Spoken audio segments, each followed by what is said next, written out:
Okay, so I should move this away.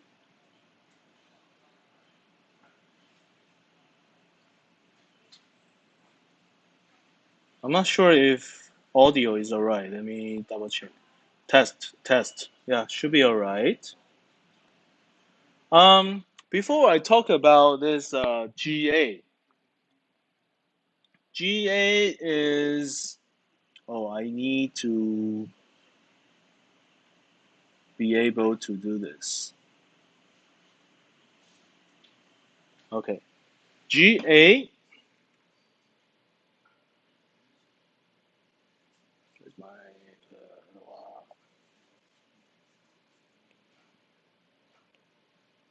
can you see it? Yep.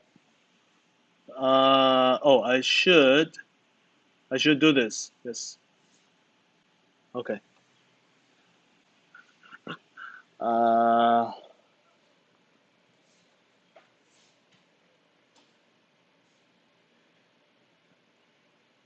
I wrote a code about quadratic programming.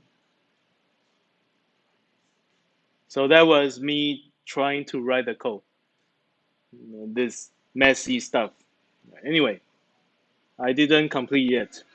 I was too busy. Okay, let me talk about what day is today? 21st. Okay. So, genetic algorithm. So-called the GA. Is there any genetic algorithm inside this algorithm? There's nothing about genetic. It's the story that convince you that has something to do about genetic. But what's truly processing inside are just basically a bunch of random process. So it's a kind of algorithm that rely on random process.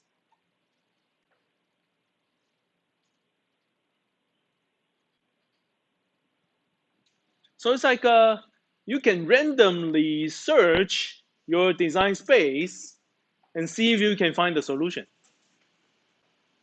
Okay, and in many um, different ways of categorizing optimization methods, they call these kind of methods stochastic optimization.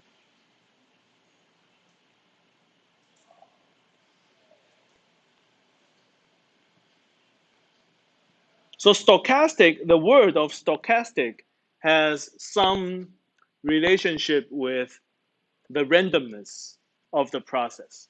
Okay, so GA you can say is a kind of method of stochastic optimization. Okay, there are some other names like a revolutional optimization.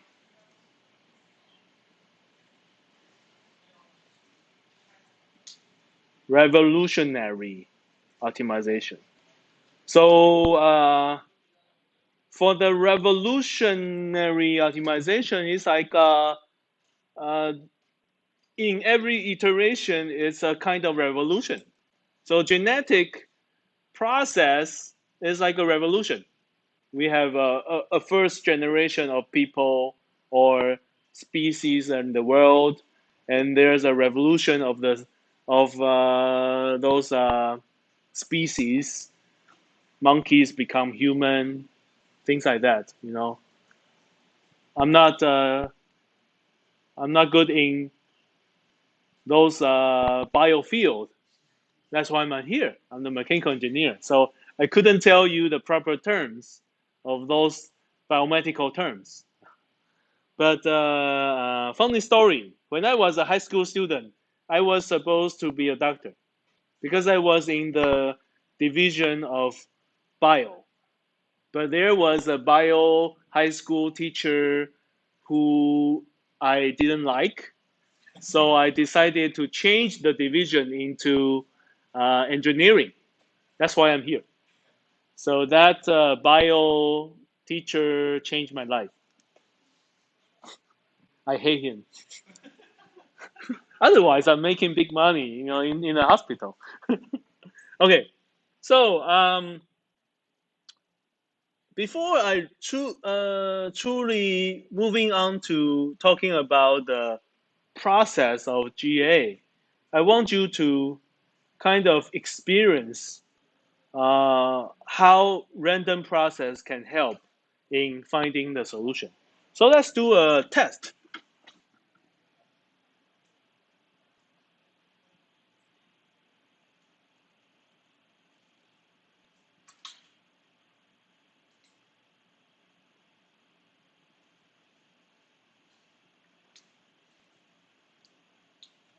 Let me move on to MATLAB. Okay. Uh, Maybe I can turn on my linear programming code. I think this is your exam, right? Okay. So I was using this to check your exam. By the way, I haven't finished the grading. I'm sorry. I'm too busy. All my students are in the class. I cannot ask them to grade for me. So that's a problem. That's a problem. So,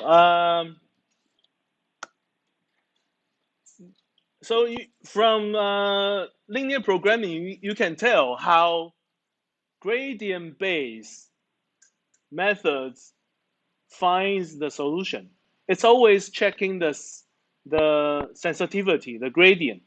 Even for linear programming, it's still a gradient-based process because remember we linearize everything and we also check the coefficient of the linear function.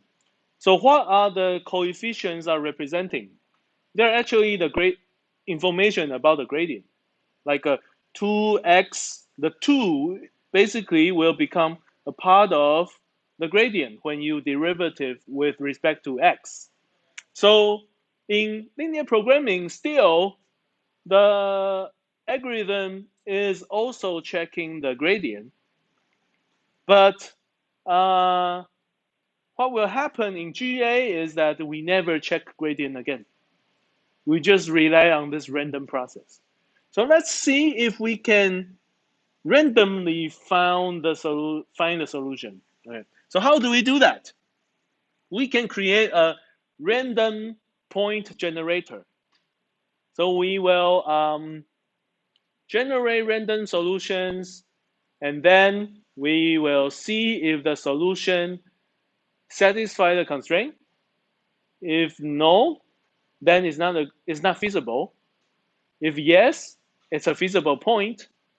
Then we will check the objective function value, see if the value is smaller than others, and we will keep on creating random points until we feel like maybe we already found a solution because we couldn't find a point that satisfied the constraint and also having lower function value than this one.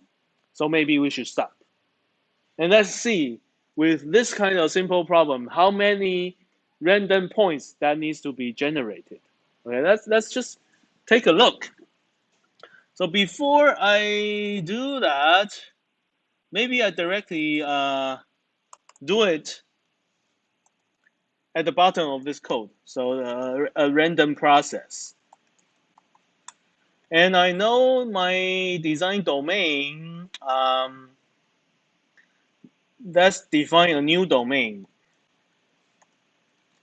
So the new domain is, let's say, 0 to, how about 0 to 12?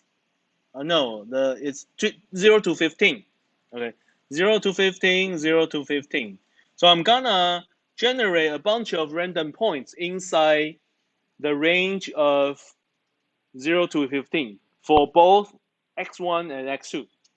Okay, and I will, so number of random points let's say I have 10 to the power of 6. So that would be a million points. Let's see if I can find a solution using a million trials. So how do I randomly generate a million points inside the domain? It's easy. So let me just say random point equals to rand. And the size will be number of random by 2. So this command rand will generate uniformly distributed random number within 0 to 1. So I will have a bunch of numbers from 0 to 1, and I will have a million of them. So this matrix, the size of this matrix is gonna be 1 million by 2. And all these numbers inside will be 0 to 1. So I just need to multiply by 15. Then I have a bunch of number within the range from 0 to 15. That's how easy it is. And just execute. Finish. MATLAB already did it. And let's take a look. Random point. See, a million by 2 doubles. And they are a bunch of numbers from 0 to 15. I don't even know which one is the right one or not. So then let's do a for loop. Hold on, if you do for loop, it's gonna take so much time. So now is the time for us to do element operation that I showed you earlier. So we are going to substitute those a million points into our constraints one by one, and then we will evaluate the values of them. So let me see how I formulate the constraints. So this A vector are the coefficients for the constraints, and the B vector are the constants on the right hand side of my linear constraints, if you still remember them. So we need to do this for 3 times because we have 3 constraints. So for the first constraint, when I substitute into it, it's gonna be the coefficient is gonna be a times a I comma everything. So a I comma everything, that means the ith row and everything. So when I equals to 1, I basically has the first row of a. So I will get 1 and 0. Okay, so I will use this 1 and 0 to dot product with all my numbers over there. But if I want to make this calculation faster, I could actually specify the I comma 1 times all the numbers in the first column. So random point. First column, everything, comma 1. So this will operate the first coefficient multiply all the random x1.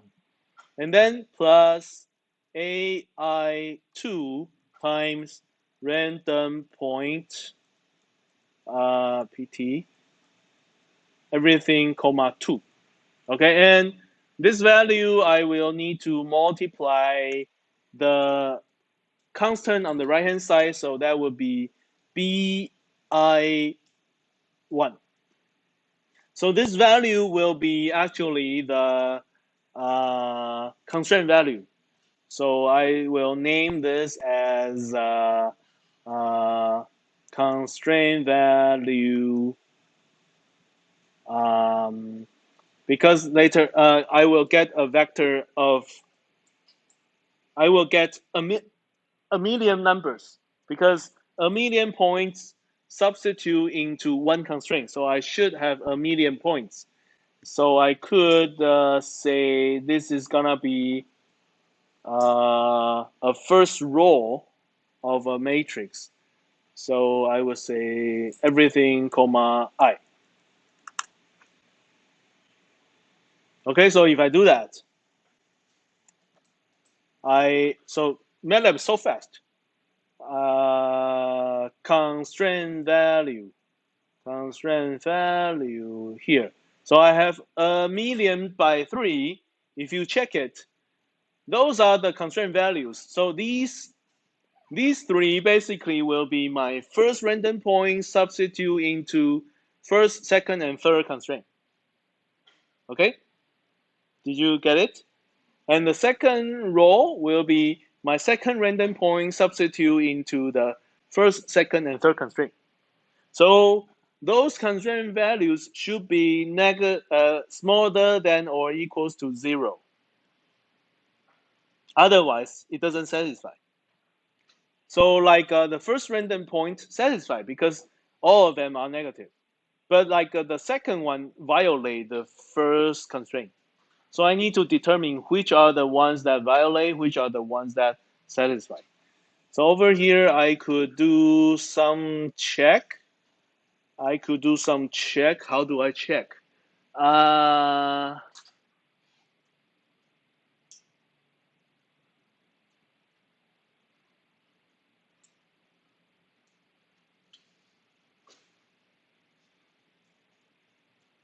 okay. If constraint value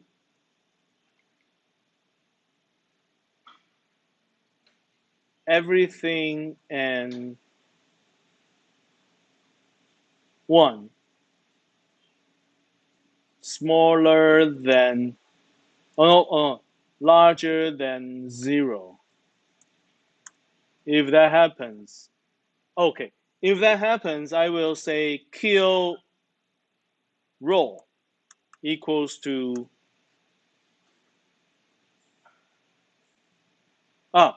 I should say kill row. I'm not sure if you understand this. Kill row equals to this. Let me see if that works. Yep, it works. 1,000,000 of them. So when you use you know, larger than or smaller than, you use those symbols inside computer code. Usually the response of this kind of operation gives you true or false. Usually they give you true or false. And so basically they give you 1 or 0. So I'm gonna memorize which are the ones that needs to be killed, which one should be remain. But right now they are like 0 and 1.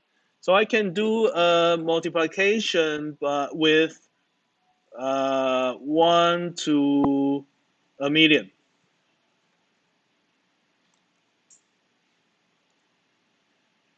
But I want to do element multiplication. So I need to transpose it. And I need to use a dot multiply. So remember earlier, the 0 and 1s are representing true or false about whether the constraint value is larger than 0. So if it's true, that means he should be killed. And I will multiply with its row number. So the row number is like from 1 to 10 to the power of 6. So it should work. Let me run the code again. So now if I check kill number, a kill row, see, this one become 10, this one is 21 because it's the 21th row, and this is the 23rd row. And when I was using this first part to check whether it's larger than 0, it becomes 1 when it's larger than 0. And multiply by its row number, I can get the 21st row should be killed.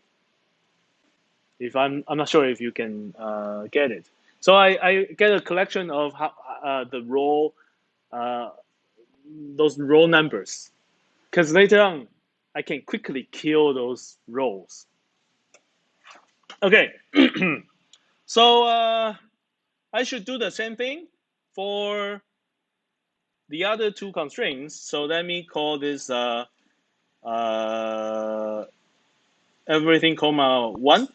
So I do the same thing for second row, a second constraint and a third constraint. So actually I can write a for loop again.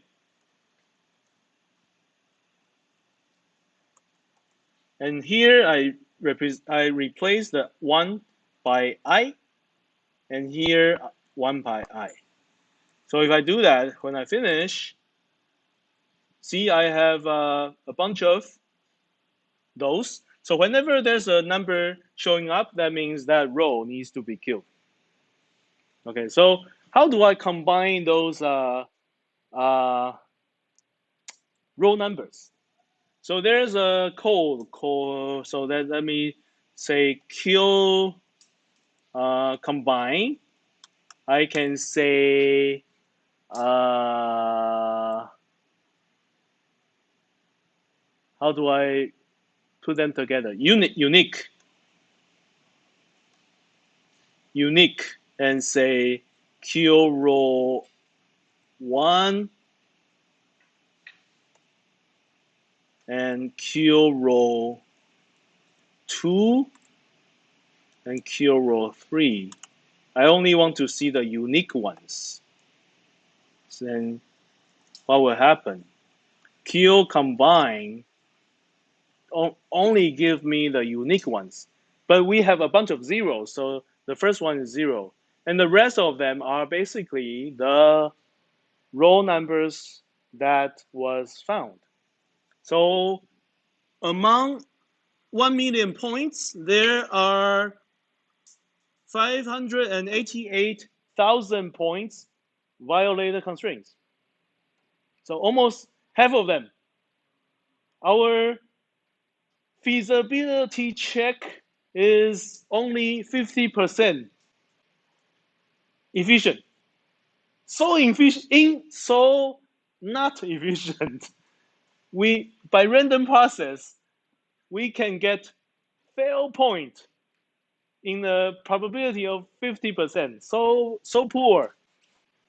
So from here you can already tell random process is not very good.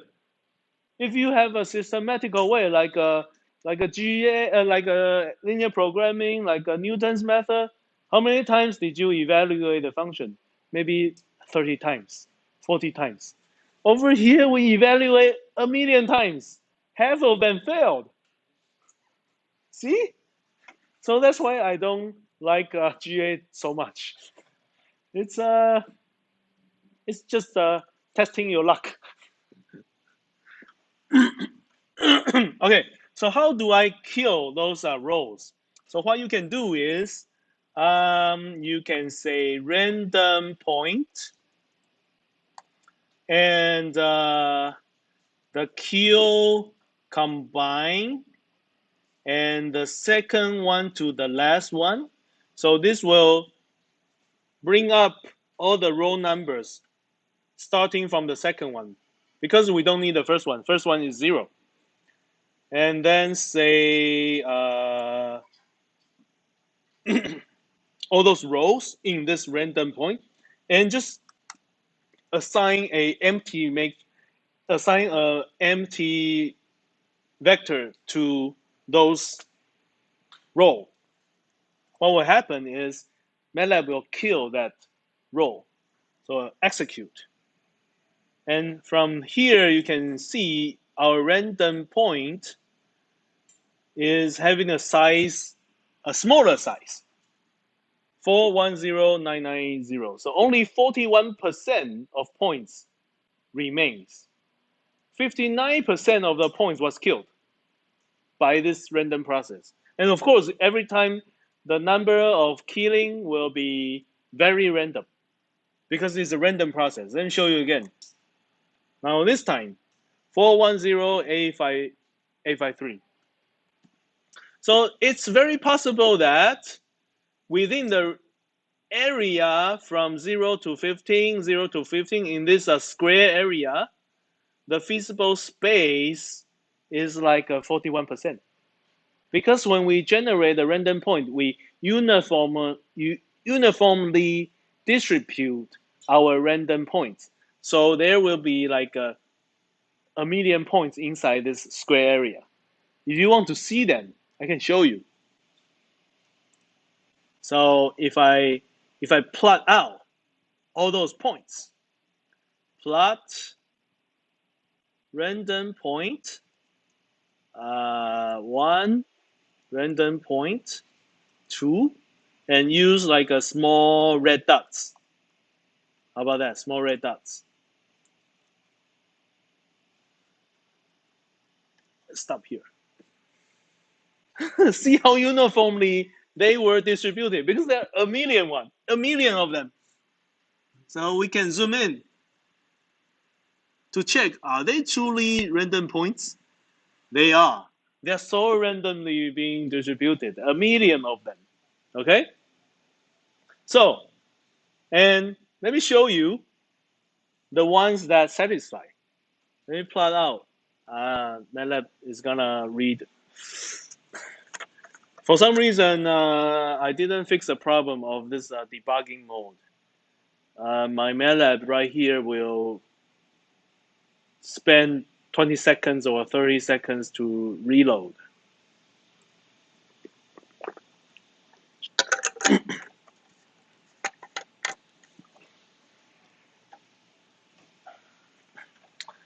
So in research, curiosity is very important. I'm very curious about how those a million points look like. So I wrote this code.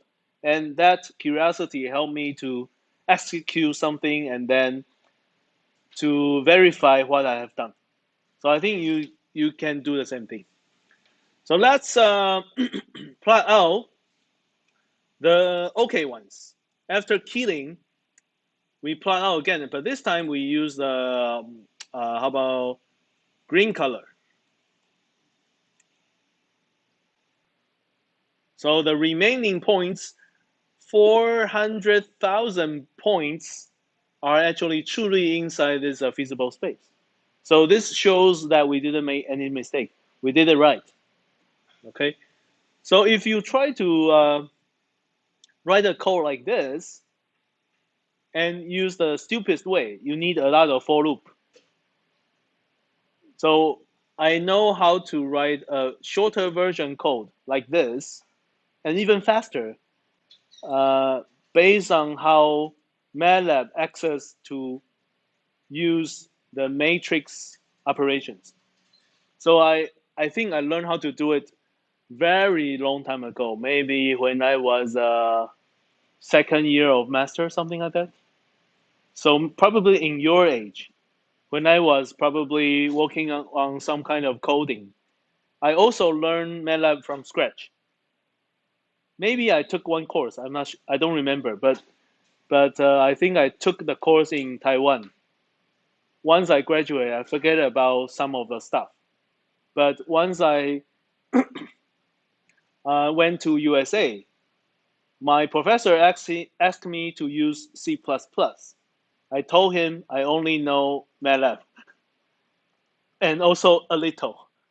He said, okay, MATLAB is fine. So from then on, I rely on MATLAB, and then I learned many stuff, just line by line. Okay. Okay. Now we just need to check which one is the best.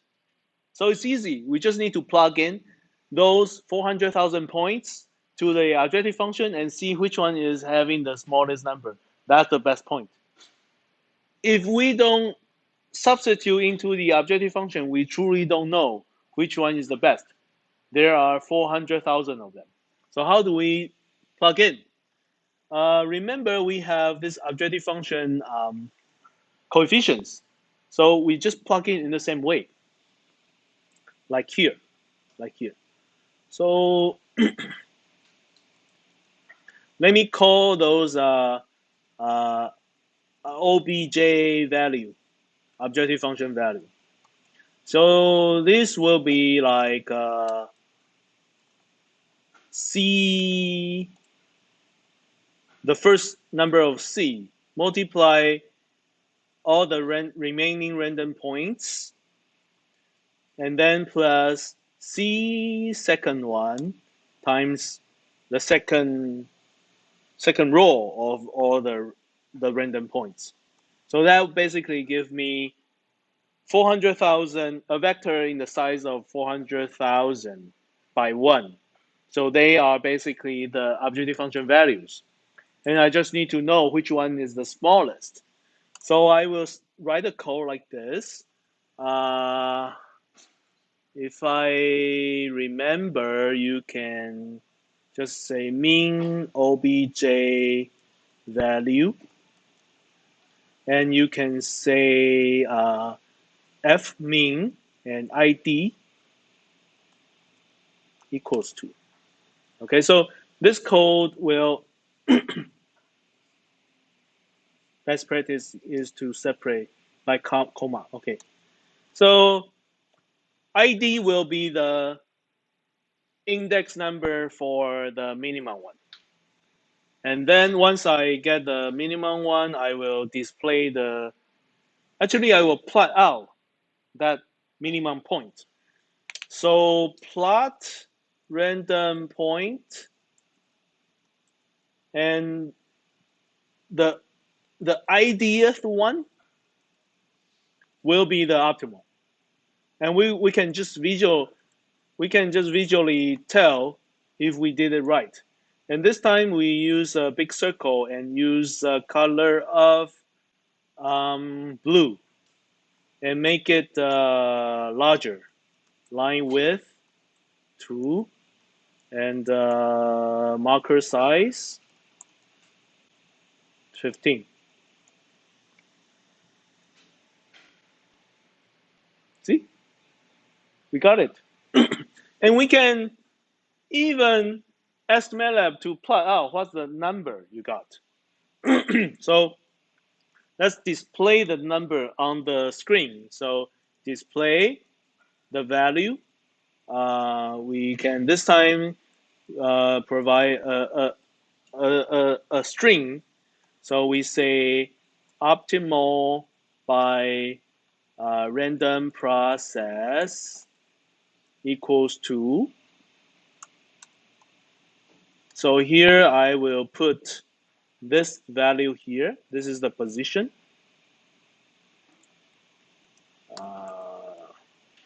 Yep, that's it. So the optimal point, oh, I need to convert this into text, number to string. Okay. Okay, take a look. The optimal solution is 9.996, 12.9832. It's actually not very accurate. So from linear programming, we know what the optimal. The linear programming tell us what's the optimal. Basically, the true solution is 10 and 13. 10 and 13. So we can actually evaluate how accurate our process is. So we can say display and say error is, then we do a number to string, and we basically, when we try to compare two vector points, we basically calculate the length between them. So in order to calculate the length between 2 points, you basically use the function called norm. And then you can use this guy, this is our optimal by random process, minus our optimal solution should be, let me see where.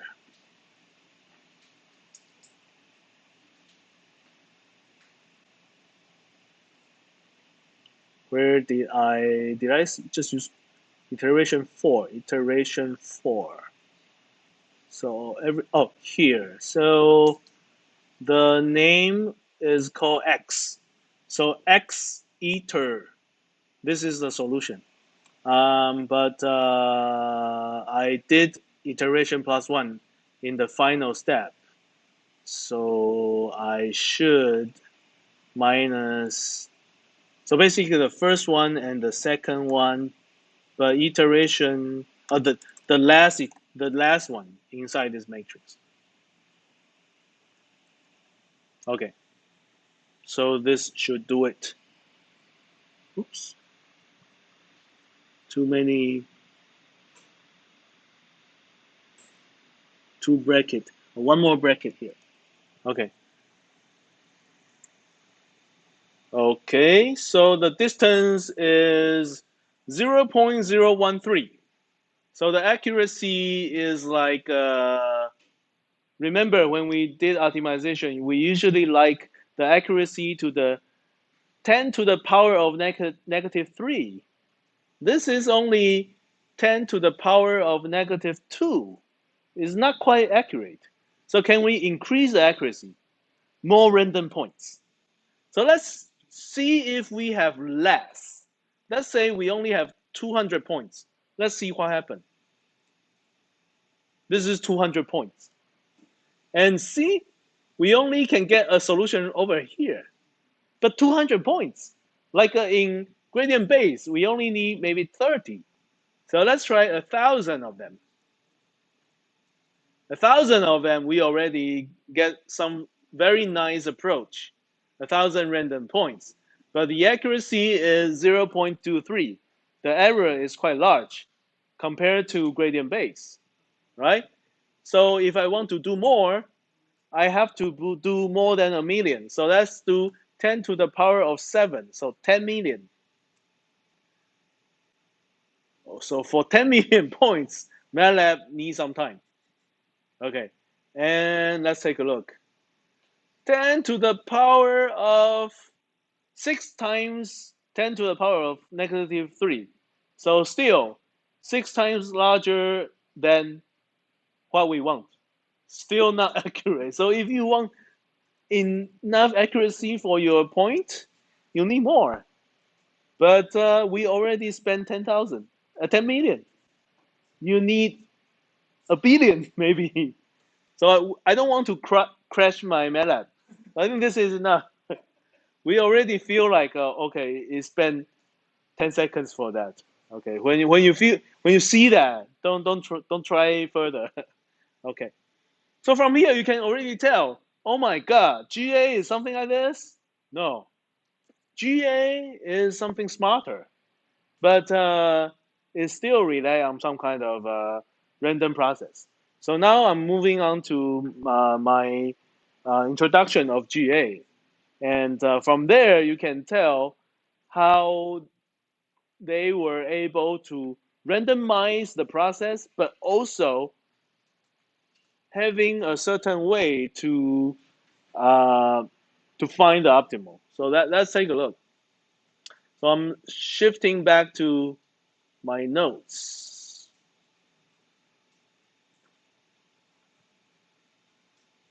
Okay. Now, so for GA, there are several things that are very important. Something called the chromosome. So what is a chromosome? If you are not from bio, or for like if you're like a Taiwanese or some person from other country who has never learned biology in English, you probably don't know the word chromosome. So chromosome is like remember human DNA is like this shape. Right? Men are X, Y, right? Right. So inside we have like a bunch of small stuff, DNA, and they tangle around and form this X shape. So it's like a genetic code of our identity, right? So there are several different kinds of components inside this chromosome, and it's a string. And the order of those possibilities define ourselves, define us. If I change my DNA, I become some other species. So why is this algorithm called genetic algorithm? They try to convert your design problem, no matter what kind of problem it is, they try to convert the information inside into a string of numbers. And they call this chromosome. Okay, so that's the way they convince you this is a fancy stuff. Okay, so for GA, how does a chromosome look like? Usually, it's like a bunch of 0 and 1. So basically, binary numbers. Okay, you need to encode your problem into binary numbers. So you need to encoding your problem, or actually encoding your variables or your parameters. For whatever you want to try by randomness, you encode them into this long string of binary numbers. So how do you do that? For example, we have a very simple problem. We have a vector of x1 and x2. We have two variables, x1 and x2. So they could be numbers from 0 to 15. They could be numbers from 0 to 15. So maybe I could get the binary numbers of, of this variable. Okay, so we can actually cut the number, the vector from 0 to 15 into small pieces.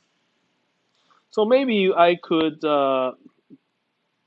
convert those into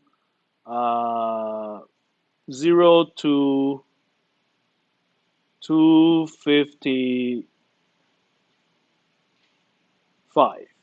So totally 256 of them. So why I chose 255? Because they, so this will be 8 digit. So the smallest is 8 zeros, and the largest is 8 ones. Okay, so the binary number from 0 to 255 basically will be those 8 zeros. What will be the second one? Second one will be like this. The third one will be like this, if you know about the binary. Okay, so only 0 and 1. Okay, and how do those binary numbers convert back to 0 to 15? So you can basically it's a linear transformation. You can transform this to 0 and transform this to 15. So the transformation, this is like a linear transformation.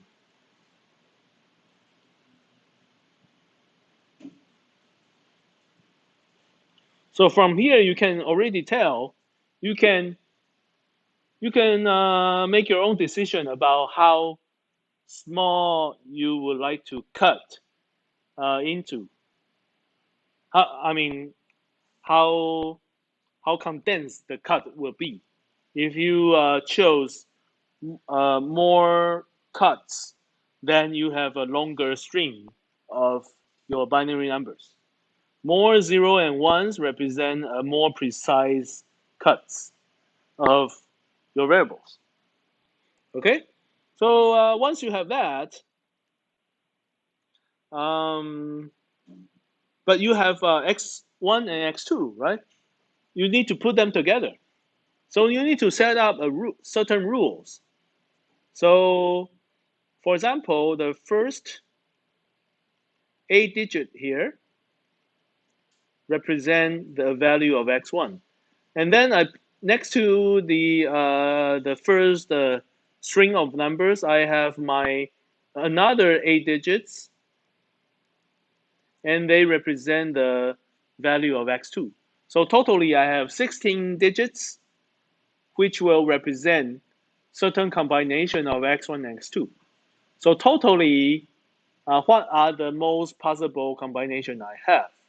So the total combination, possible combination, basically will be 2 to the 16. 2 to the 16 is how large? I have no idea. 2 to the 16. Oh, it's only 65,000.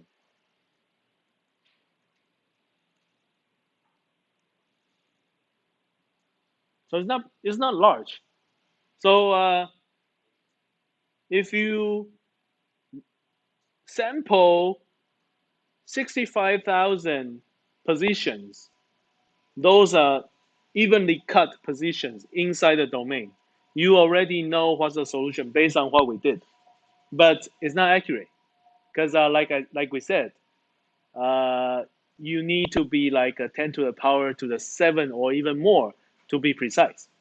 But when we decide how condensed we cut, we already predefine how accurate we could be. And in this example, this is the most possible points that we're going to sample in the design domain. So we already know the accuracy won't be perfect, but that's fine. That's fine. At least I explained to you how the process look like. Later on, when you use GA, if you are looking for a more precise determination of your optimal point, basically define a longer digit for every variable. Okay? So now you know the total combination is like 65,000 of them. And nowadays we have computers, we can actually try all of them. And then we know which one is optimal. We don't need GA, right? Because we already tried 1 million or 10 million. Computers are so fast. So does it mean we don't need GA? Actually not, because here we already know the function. We already know the function, and we can use computer to evaluate those linear functions so fast. It's like being done in milliseconds. But what if you are doing research? Every evaluation is like one experiment. If your professor asks you to use GA to get optimal combined with experiments, I think you should change your advisor because it's impossible. Because maybe you need 1,000 trials. How could you do 1,000 experiments through a GA process? So there's no way you could do that. Okay. So usually GA is more suitable for numerical problems. So whenever you could evaluate something by computer, then you can use electricity to change time to do the calculation, and then you can go to bed, wake up and check the solution tomorrow, right? That's what I did. When I was a PhD student, I operate 7 computers. Every one of them are solving something for me, and then I go to bed. Yeah, it's like that. Okay, so now we know our design points could become a long string of 0 and 1. It basically, every combination is one of the possible combination within this total number. If you need more precise resolution, longer string. It's up to you. Okay, so usually you have this format. First, you have this format. The next thing what you do is you will have a random process actually. Yes. I'm sorry. So next thing you will do is to have a random process. So you will randomly generate certain amount of chromosome in the first trial. So the random process is to generate, we sometimes call the generation. And when we say generation, it's not like generating. It's like your generation, my generation. Is about the species, generation of species. So the generation, in this generation, uh, we define certain amount of random points. So for each generation, we need to define a certain number, and we call that number population. So we basically it's like a genetic process. It's maybe in the first generation of human life, there are 100 human, and something happens later on. In the next generation, another 100 of new human life came to the world again, and then we move on to a third generation. It's like my father, my grandpa is grandpa's generation, my father's generation, and my generation, my kids' generation. It's like that. So in genetic algorithm, it's a process of creating those generations. Okay, and in each generation we define a certain number of uh, random points, and we call this a bunch of random chromosomes as population. So for each population, usually we define, so there are certain parameters that you need to define in GA. So there will be having a first parameter you need to define, which is called the population number. So let's say we create 10. This is an example. So you can use a computer to randomly generate 10 points, 10 strings of 0 and 1. So this is like 10 randomly created strings of 0 and 1 in the size of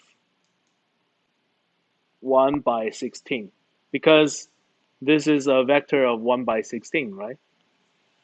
So just create 10 of them because the population number is 10. And we create 10 randomly generated 0 and 1 in the size of 1 by 16. So just randomly create those. So we call that first generation. So this will be our first generation. Okay, so for each problem, the GA process could be very different.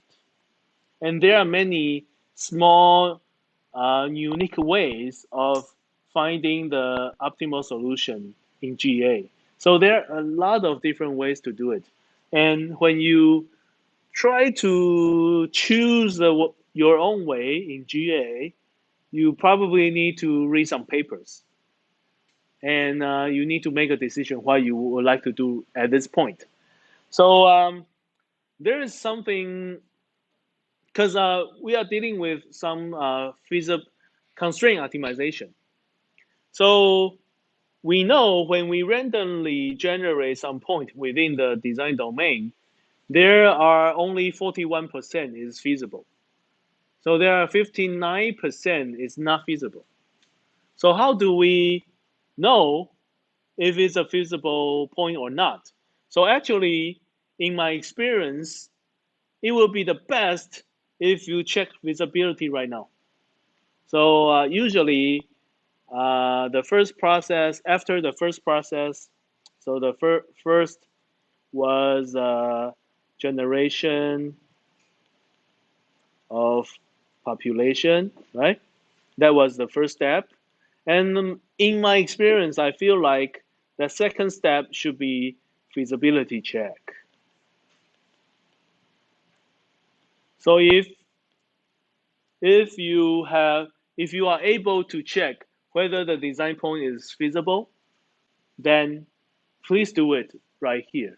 Otherwise, later on, when you try to use certain unique ways to, because later on there will be mutation and stuff of very famous procedures inside GA.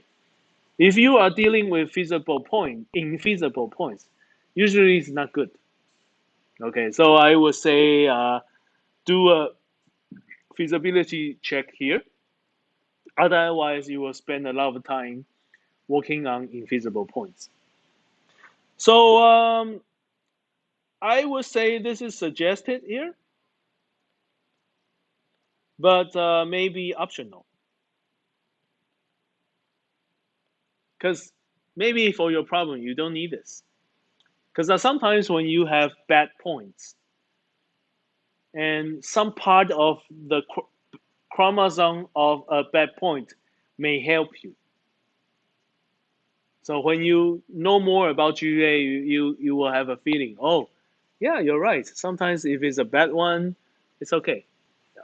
Okay, so I would say I suggest you to do feasibility check here, but it's not required. So when you do a feasibility check, many of the random points will be killed, right? So you need to regenerate the population until you have enough population. So you need to regenerate your chromosome, and until all population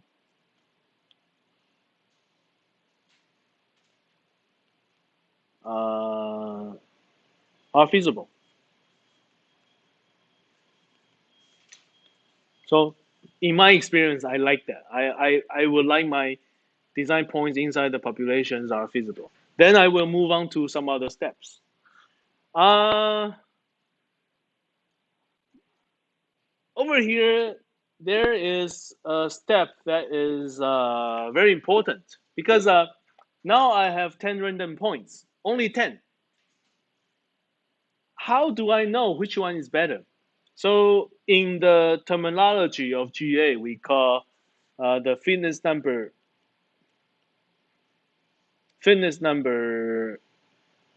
that we need to evaluate the fitness number. So why do they call fitness?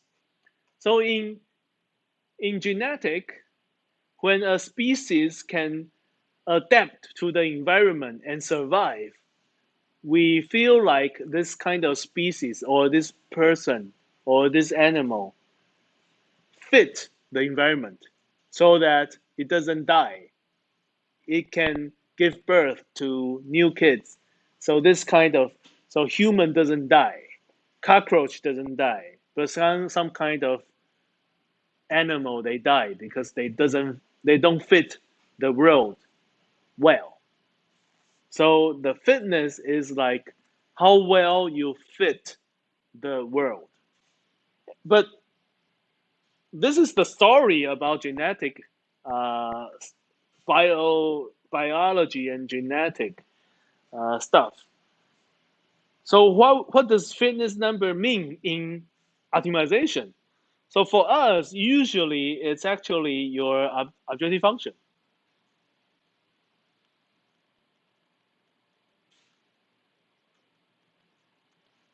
Usually is your objective function value.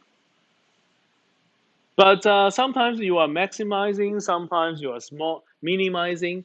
So for your fitness, you can say, I wish larger the better or smaller the better. Okay. So there are many ways to check your feasibility fitness, or there are multiple ways to determine to rank your fitness. But in my experience, just use your objective function value. You don't. Some people will say you need to normalize it, convert it to number between 0 and 1. Some people does many different things on this fitness number, but I think it's a kind of ranking, and we use objective function value to rank the population. So I think it's a proper way to rank. So basically, the purpose of checking the fitness number is to ranking of them. Okay, so after ranking, what do we do? Usually, there's a step called selection. So what does selection mean? Selection is like what will happen in life. If you can fit the world, more of your kind will be accepted and survive the world. So selection process is like if you fit well, you deserve to live. If you don't fit well, you have lower chance to live. It's like providing some probability of living to this numerical process. So the selection has many different ways. So sometimes they will. So let's say we now have 10 designs, right? 10 random points. They check the fitness value of all of them. So of course there will be a top one and there will be the worst one. So they will generate a new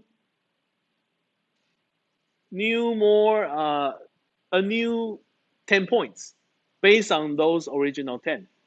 But when they generate these new 10 points, they basically evaluate the probability based on their fitness. So if you having a higher fitness value, then you have higher chance to be chosen in the new set. So sometimes the best design will be chosen multiple times. Okay, so the selection process could be something like this. So you have your rank 1 design until your rank 10 design. So you start the selection process, you check some probability value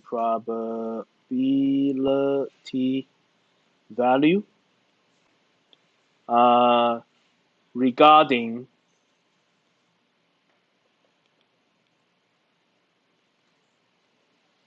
the regarding to the fitness value.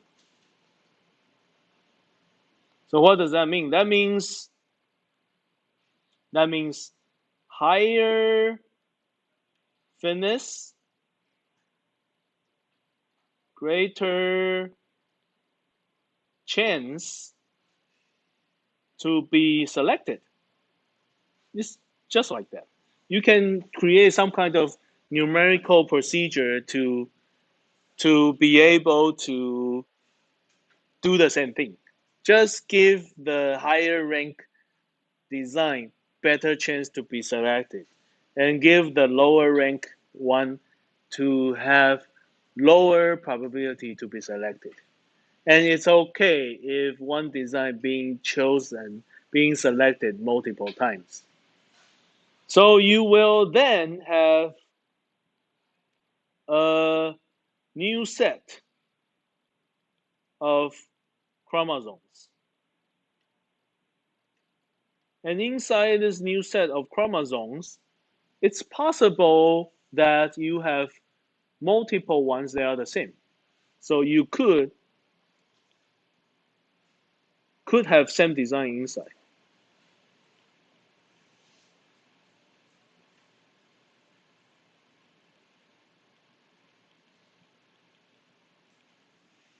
Okay?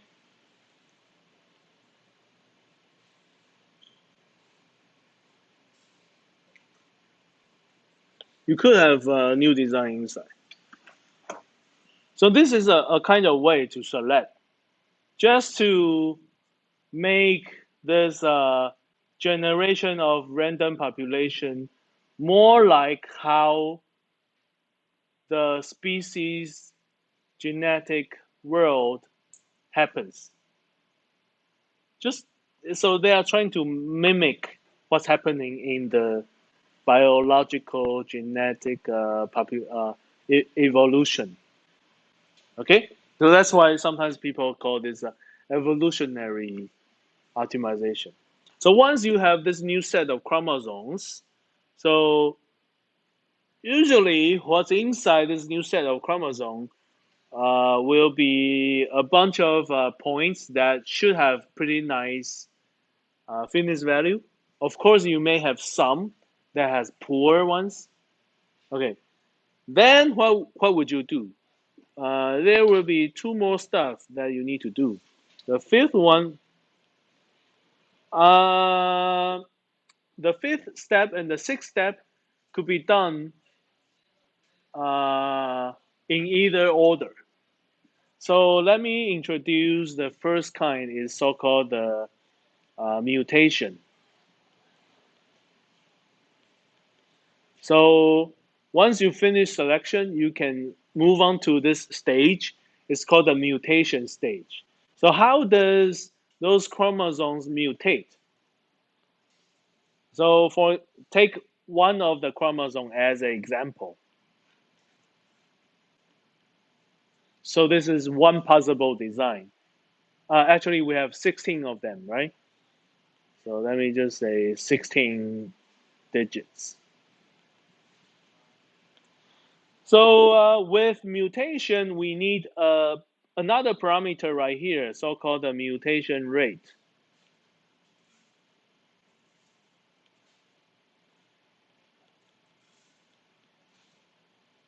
And usually the mutation rate is quite low, probably some number like 0.05. So what does that mean? That means mutation rate is only 5%, or even lower, 2%, 1%, usually very low. So it's like in our generation of species, only a few will mutate. Okay, it's not like X-Men. Everyone mutates. Okay, this is not a movie. No. Only 1% of people mutate. So what does mutate? What does it do? So it's like usually it's done by a for loop. So you need to write a for loop, and in the for loop, you will check each digit one by one in the for loop. So it's like you check those digits one by one in the for loop. Okay, so whenever you move on to one digit, and you will create a random number. So if this number is smaller than mutation rate, you can decide if you want to put equal sign or not. So if it's smaller than this mutation rate, then process mutation. And also usually a chromosome only mutate one digit. So then stop for loop. So end of the for loop. So usually it's a process like this. There could be many different other procedures, but this is a very common one. So the for loop check digit by digit, and in every check they generate a random number, basically from 0 to 1. So there will be 5% of chance that when you move on to a digit and the random number is smaller than the mutation rate, then you proceed the mutation. So how do you proceed the mutation? So if that digit is 0, then change to 1. If that digit is 1, then change to 0.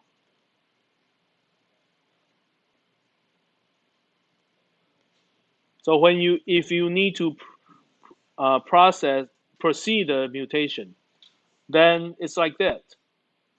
Whether the digit is 0, change to 1. If it's 1, change to 0. So you only change a part of the chromosome. So what will happen when you do that? It's like one digit of that chromosome being changed. And if you go back and think about what does that change the design. In the previous process, we randomly generate 10 points. We rank them by fitness value. There's a best one, there's a worst one.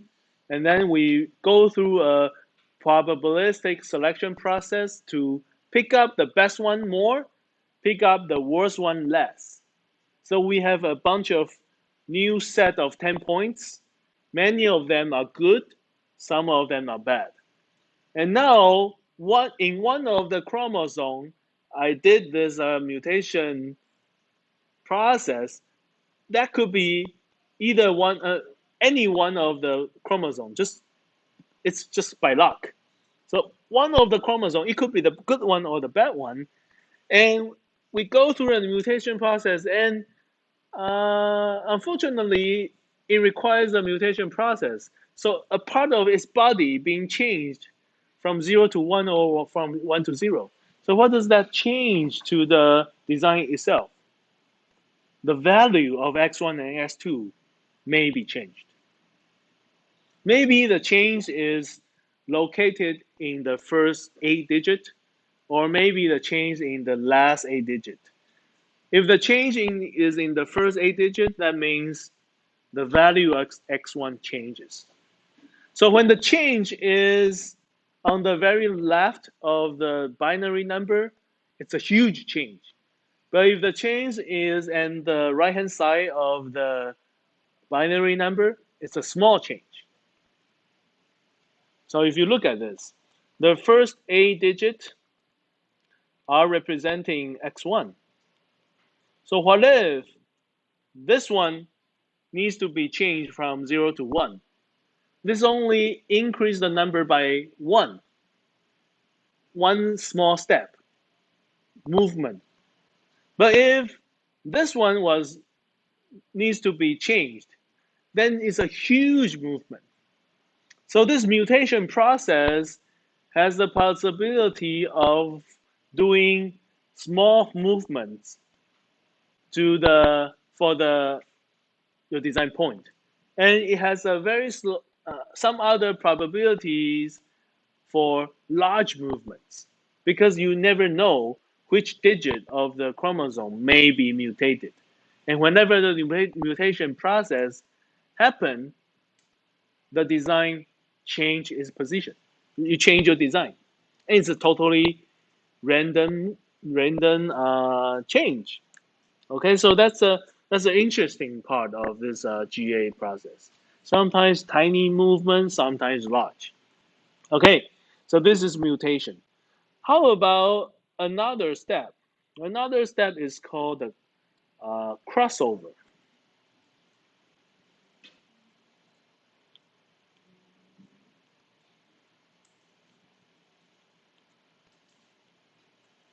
Crossover. So crossover is like two chromosomes, they pairing with each other. So we need two chromosomes.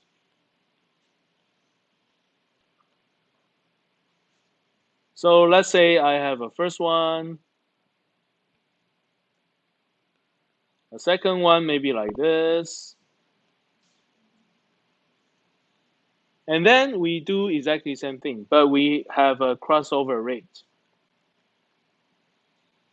And usually the crossover rate is larger maybe 10%.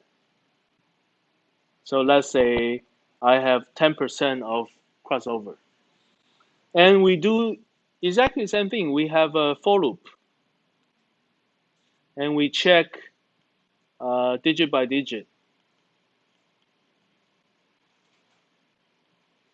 And if a random number is smaller than the crossover rate, then you need to do crossover. So when the crossover happens, you quit your loop. Okay, so how do we cross over? So it's like this. For example, this digit, when we move on to this digit, we want to do the crossover. So how do you do the crossover?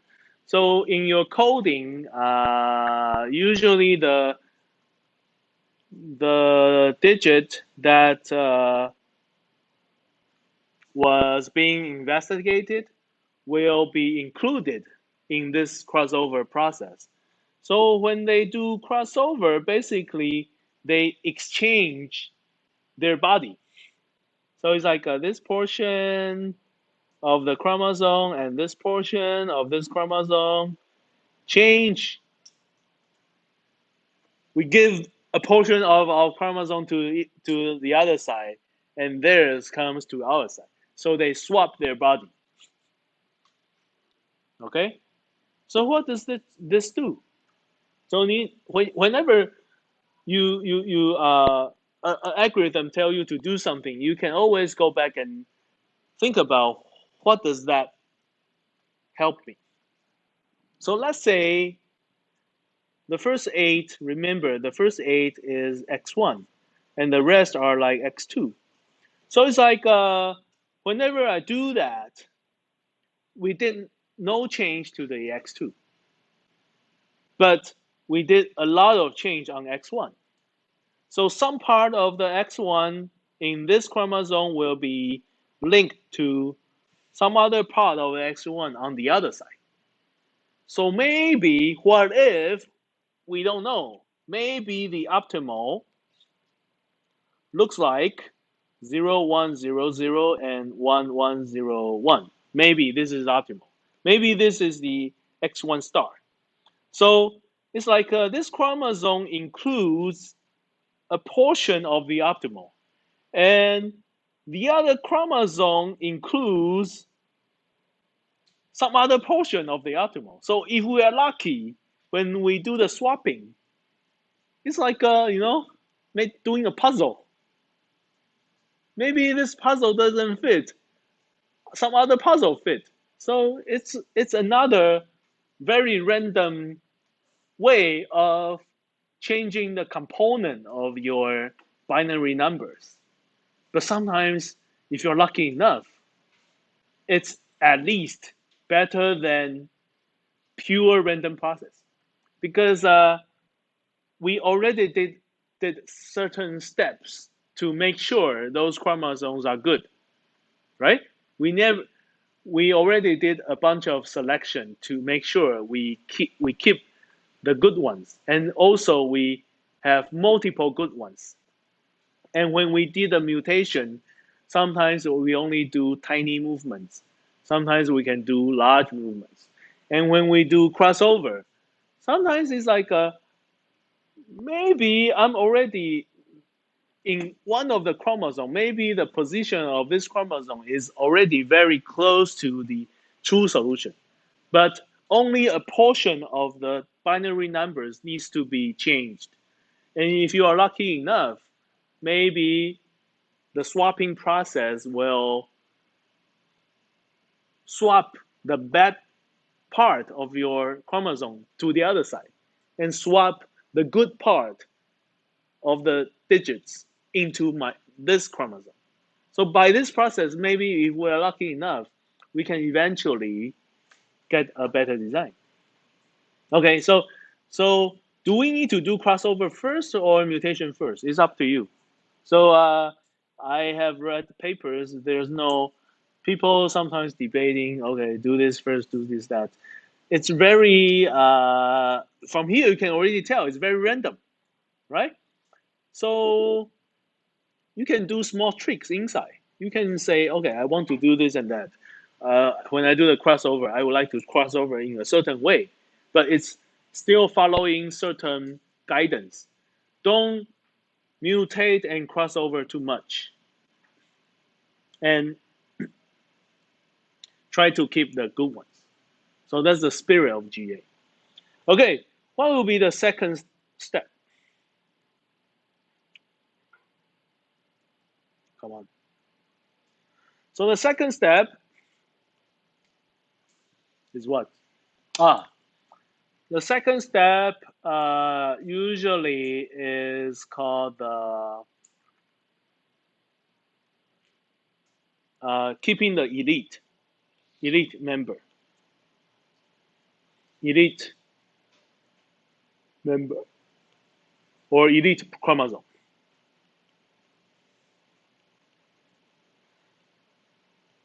But how do I know which are the elite ones? So over here, you need to check the feasibility again. Check the fitness number again. And of course, you probably need to do the feasibility check again as well. So usually we check feasibility here and the fitness numbers. So you check whether they are feasible, and also you check how good they are and what are the elite members. So it's like you want to keep the best ones, best one or best ones. So in my previous example, you can keep more than one. So remember, we already have 10 of them. We did some random process in terms of mutation and crossover and selection. So after all those, we have a bunch of 10 chromosomes, which doesn't look like the original. So those are like 10 new designs. And then we now check the feasibility and fitness values of those new 10 designs. And we tell them, I'm going to keep the best one. And the rest, I'm going to kill you. So once you do that, you move on to next generation.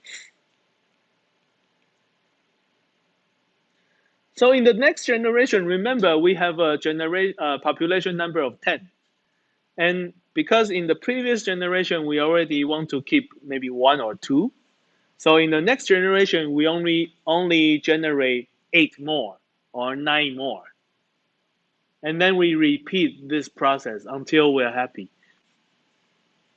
So repeat until maximum iteration number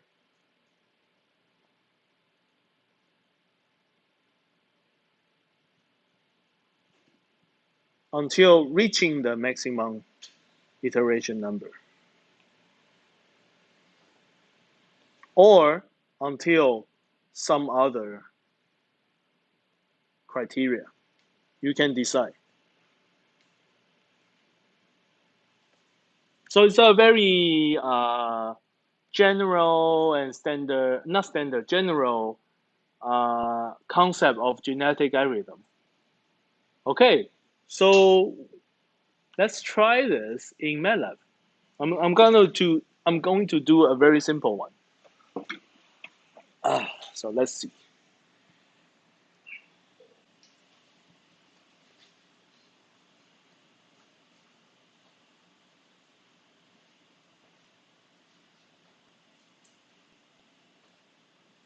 Okay, so let's try GA.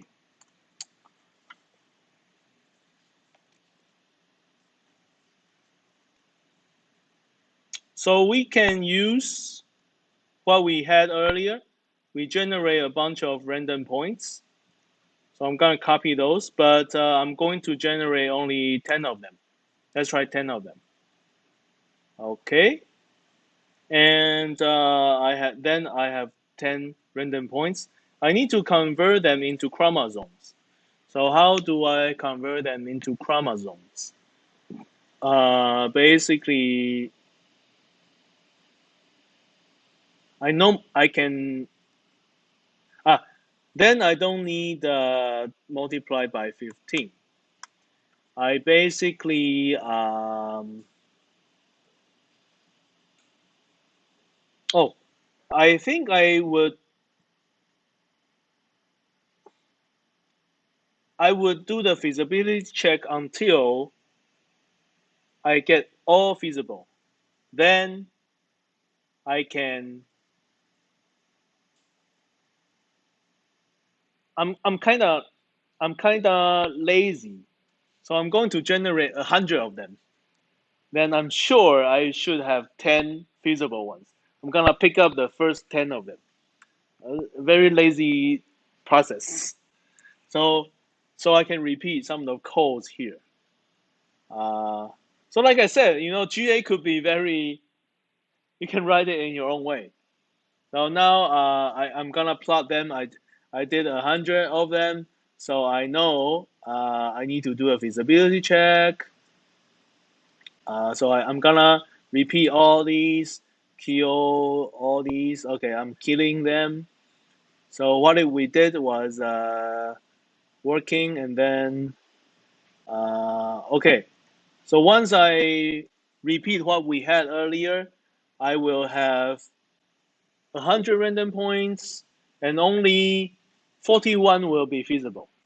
Because based on the ratio, 41 will be feasible. So I'm gonna pick up the first 10. So my design for point for chromosome will be the first 10. So random point first to 10. Okay, so I'm having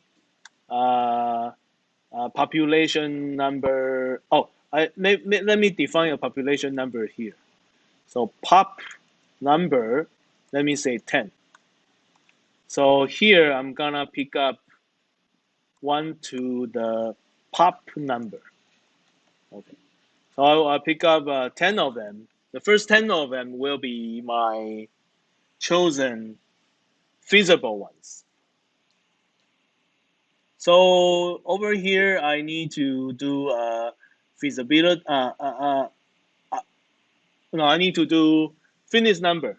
So when I do finish number, I basically plug in.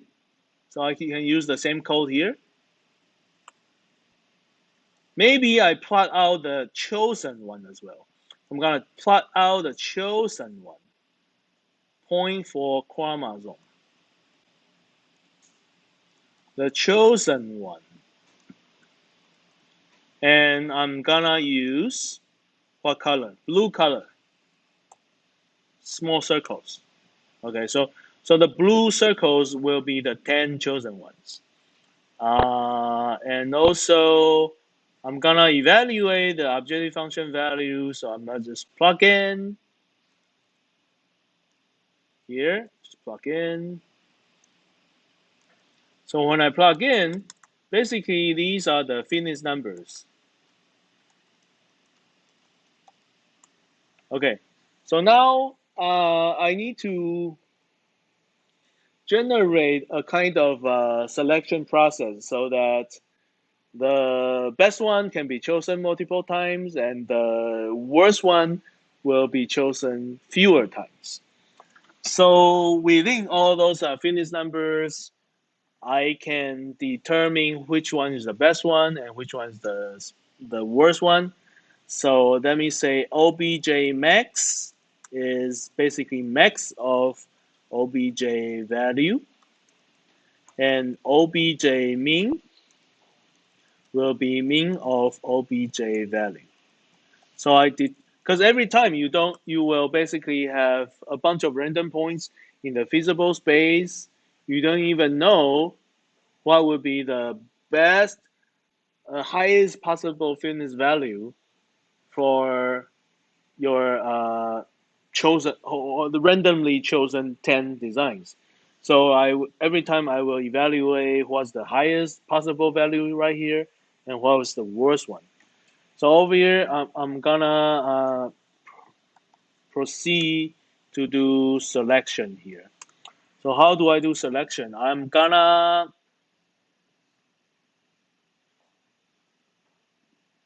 Maybe I should sort them. I can just sort. So let me just obj and sort. Sort obj value.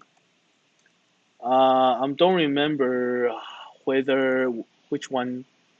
Hold on. Let me sort. So let me proceed. So those are the 10. Did you see 10 blue circles? Those are the 10 chromosome points. And what would be the obj sort? Obj sort. Obj sort from the smallest to the largest. And this is minimization. So the first one is the best.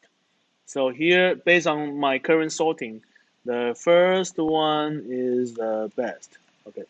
So based on sorting, I can, okay, I need to randomly generate, how do I make sure the best one being chosen more times? Maybe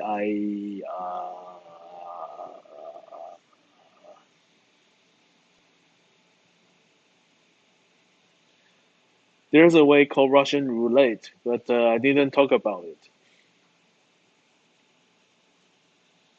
I try to figure out a way so that it's easier.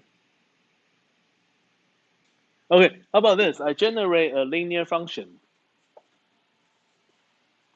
I'm gonna generate a linear function like this. And then here is 0 to 1. So I'm gonna randomly create a random number, for example, here.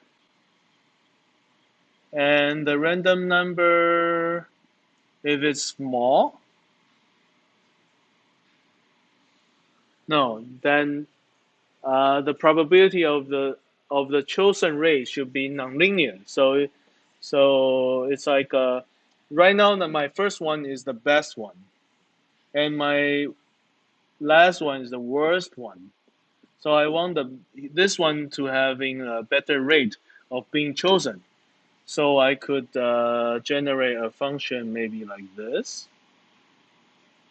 So when oh maybe a function like this. So if I generate a random number from 0 to 1, when I have, okay, when I have, because my random generator is a uniformly distributed random generator.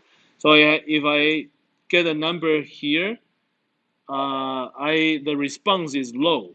I get a number here, the response is low. I get a response here, the response is higher. So even though I randomly sample the horizontal axis, what I get on the y-axis after plugging this function, I will have more smaller numbers and fewer larger numbers.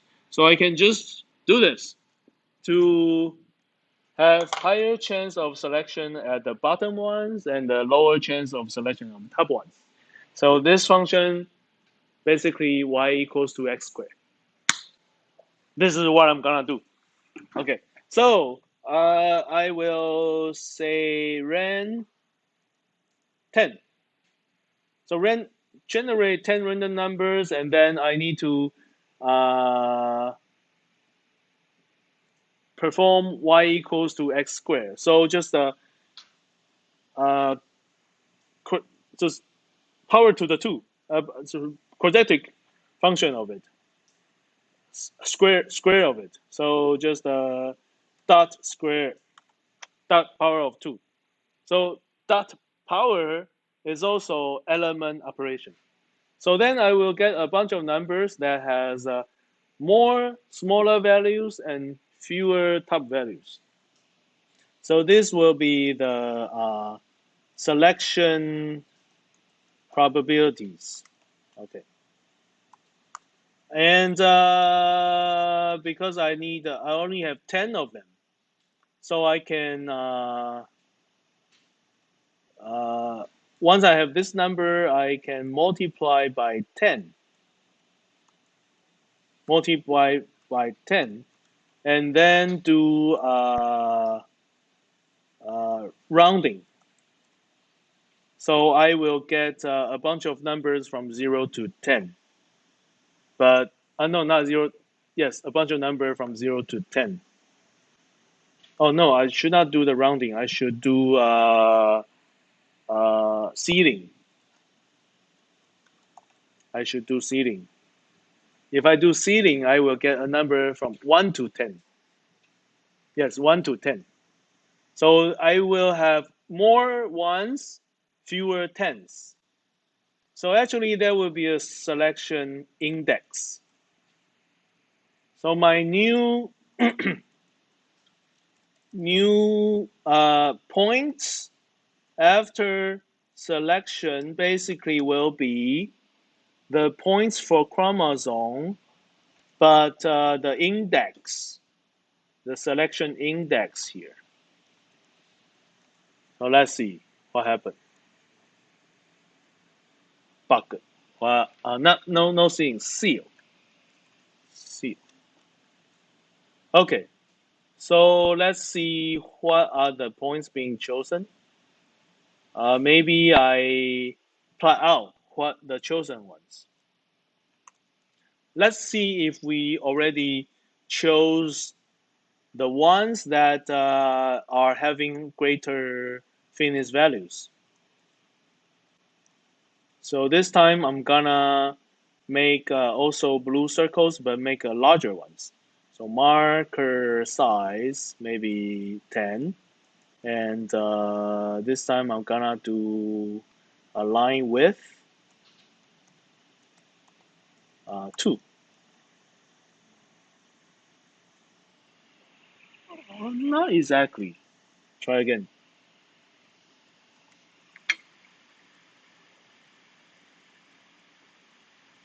Something's wrong. Let me see. Selection index. Selection index. Oh, sorry. I shouldn't. I should create 10 by 1. How about this? Or 1 by 10. 1 by 10.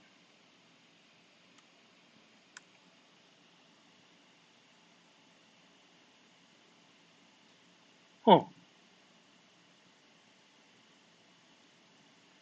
maybe the x square function is. What are the chosen ones? 1, 3, selection index. 1, 3, 4. So let me see. Unique selection index. Oh, unique. So only 7 points being chosen.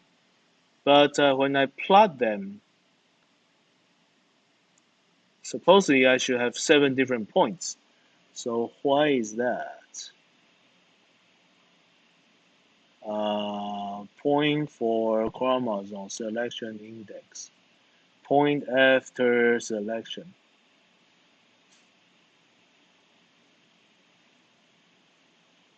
Ah, I should do something like this.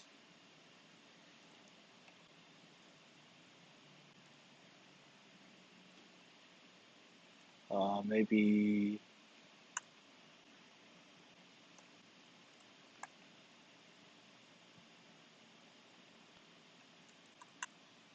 one row at a time. I think 1 row at a time.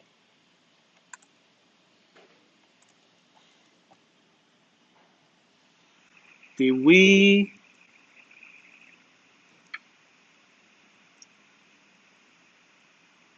I'm not sure if we truly follow the spirit of selection. We should be able to choose the good ones. Does it look like we are choosing the good ones? Maybe if I generate more population, then we can tell. So let's say we do a population number of 30, and let's see what happens. Let me see. Do you feel like we are choosing the good ones?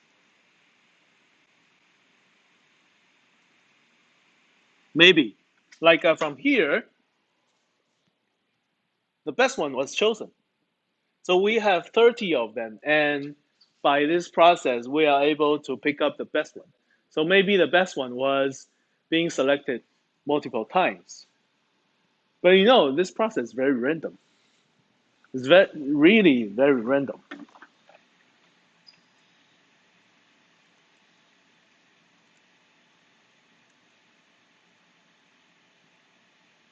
Okay, so I hope it kind of makes sense. If not, I can try the order to the third. We should be able to get, if I get a greater number like 5,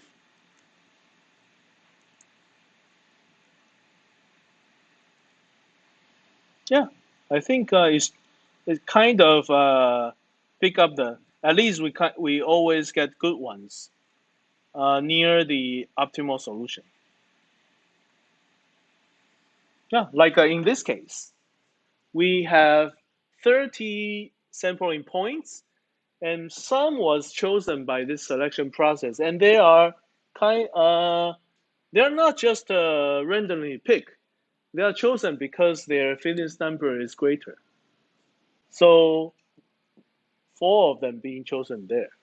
Okay, so GA is very parameter dependent. If you didn't choose your parameter properly, your GA may not be effective. Okay, so I have never tried this before, but I just want to shorten the time of coding. Okay, so once I have selection points, I should have, in this case, I have 30 of them. Next, I would like to do mutation. Maybe I do mutation first. And I want to say my mutation rate is maybe 5%.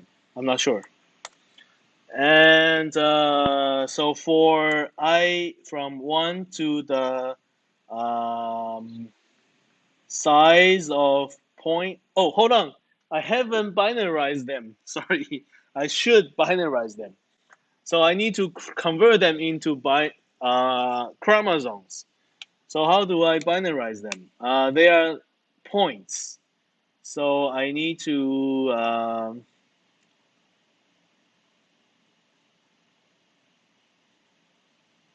I want to convert them into 0 and 1s.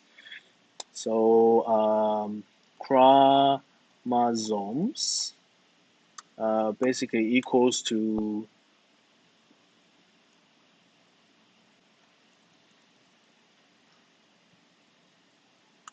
I think I can directly divide. It's gonna be some number between 0 and 15. So if I divide them by 15, they become numbers from 0 to 1. And I basically multiply by 255. Then it becomes numbers from 0 to 255. And I'm gonna, so I need to determine which one of them. It's gonna take some time to do this. What's the best way to binarize?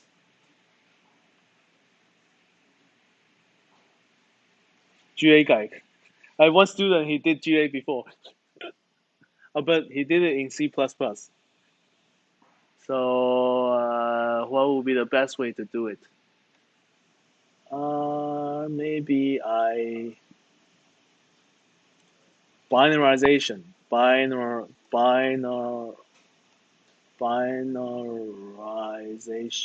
binarize. Oh, this is image. By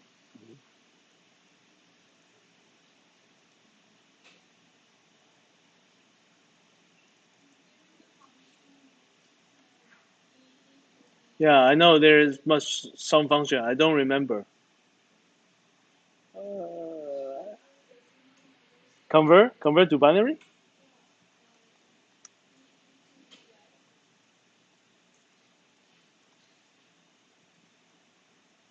B DE to bi. Decimal to binary. Okay, yes. So since I already convert that to a value from 0 to 255, so 0 to 255, and I need numbers, so I need to round them.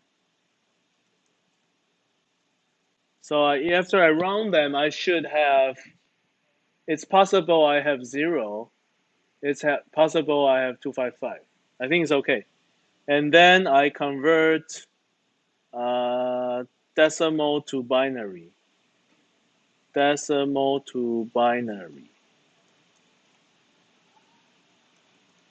But do I need to specify how many digits?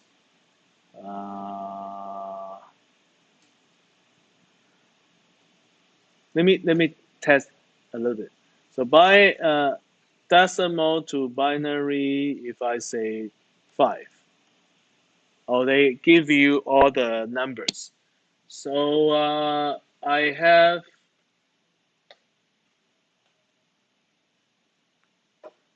so maybe it would be better if, let me see if I do a vector. They give you,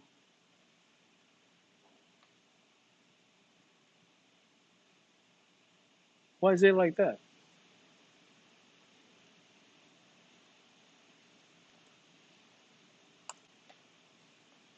So it was sorted? It was sorted. Maybe I do it one by one so that it won't be wrong. So I can do a for loop. So from the first one to the population number, and my chromosome ith of them will be this, and here I will use the ith and the first point. Yeah, and of course I need to have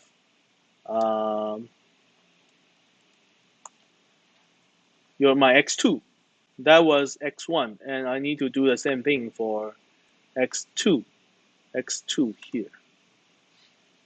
So I'm not sure if it's gonna give me 8 digits. I believe maybe number of column. So if I do 1 but 8, yeah, then I have 8 digits. It's from left to right. From left to right. It's okay. If it's from left to right, let it be. So I need to specify I'm having 8 digits. So this will be my first chromosome, and I have 30 of them.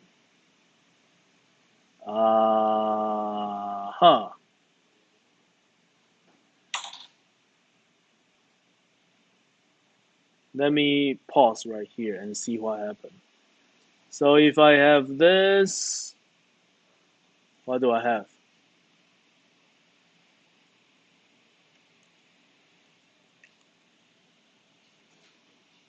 Is it decimal to binary 93 by 8? Okay, it's doable. But what if it's 255? Yeah. How about 0? Should be okay.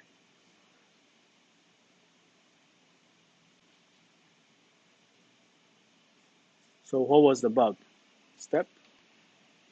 Okay. So chromosomes. Let's take a look. So this is my first chromosome. But something was wrong. Point after selection. I have 10 of them. Why do I only have 10 of them? Point after selection.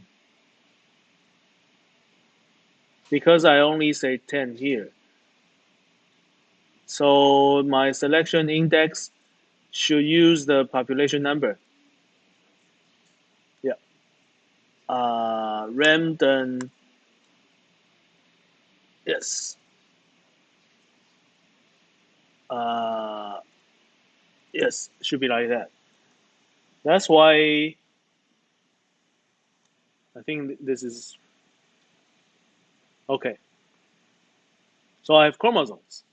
Those are my chromosomes. A bunch of 0 and 1. Okay, I have 30 of them. Let me try again. See if I. Yeah. So by this process, I chose 30 of them. Okay. But I need to. So this is creating the chromosome. The next I need to do. I want to do mutation. So mutation.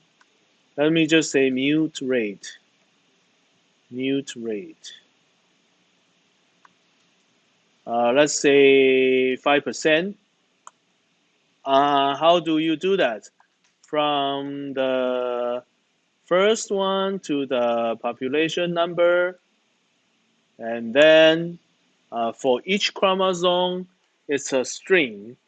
Then you basically, for J to 1 to, we have 16 digits. So then for every digit you generate, so a temporary number equals to rand one, just one random number. So if temporary number is smaller than mutation rate, then I need to swap the digit. How do you swap the digit?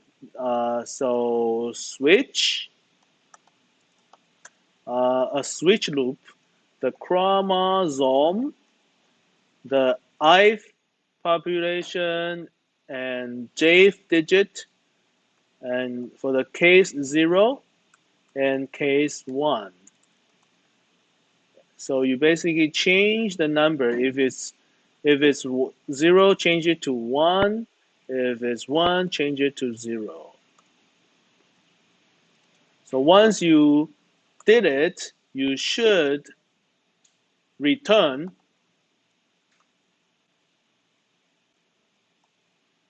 You need to get out of the process. But I'm not sure which one. I want to get out of the for loop. So maybe I'm not sure if returns properly. So let me just say let me create a index. Let me say found index equals to 0. So when I found it, I will convert to found index. I will change it to 1. Then when I do this, I will say uh, uh, if found index equals to 0, I still need to do it. So otherwise, when the found index becomes 1, I don't need to continue. I just skip all this mutation check. Okay, and whenever I go back to the next chromosome, I zero the found index. So I should be able to complete the mutation. So once I complete the mutation, maybe I plot out the new, or maybe I chromosomes, chromosomes, chromosomes, chromosomes. Maybe I compare whether or what was changed, or I plot out the new points. So how do I plot out the new points? I need to convert the chromosomes back to the variables. So let me say point after mutation equals to, maybe I do it one by one. So another for loop from 1 to the population number. And for each one of them, I'm gonna do the point after mutation. Let me do one variable by one variable. So over here, I basically convert the chromosome and the ith one, but for the x1, the first one to the 8th, and chromosome, the 9th one to the 16th.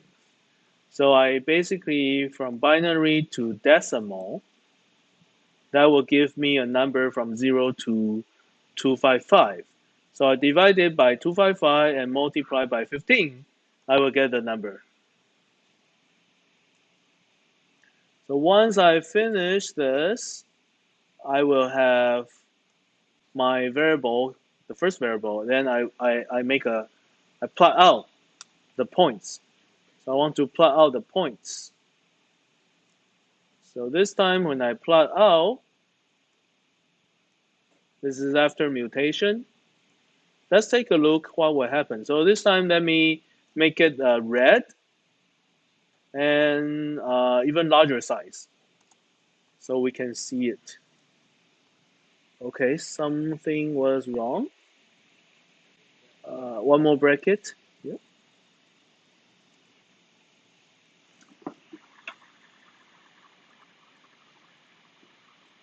Why?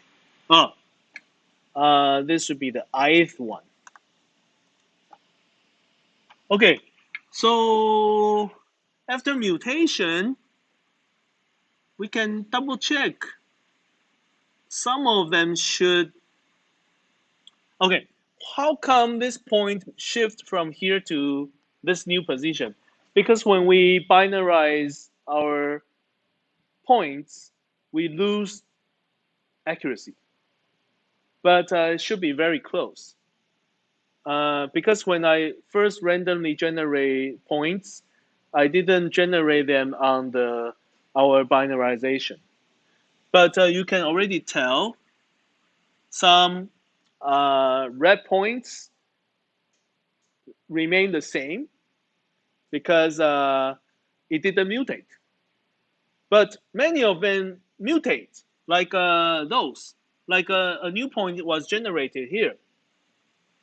So I can make a guess. Probably one of the digits of this point changes, maybe from 0 to 1 or something like that. So it move a little bit toward right because x1 value increase a little bit. So it's very possible this new mutation point came from this one. And this one is still there. It's very possible that this point was selected twice. So originally one of it is here. The other one was here as well. But these two selected red point, one of it was mutated to here. It's very possible. Something like that. So from here you can tell it's a way of move your position, but sometimes little movement, sometimes large movement. Okay, and later on, like we introduced in the lecture, we said they will do feasibility again. They will check fitness again, and then they will keep the best. So during the process, the best will be kept all the time. So by this systematical way of random process, if you are lucky enough, you should be able to getting better solutions generation by generation. If you are not lucky, maybe your best design is still the best design in the next one, but you still have it. You always keep the best one. That's the way how GA proceed. Okay, I think I already spent all the timing for the course. If you have some other things to do, you can go. But I actually can finish this maybe 30 minutes more. So if you would like to stay and listen to this, you're welcome to stay. If all of you get go out, then I will just stop. Okay.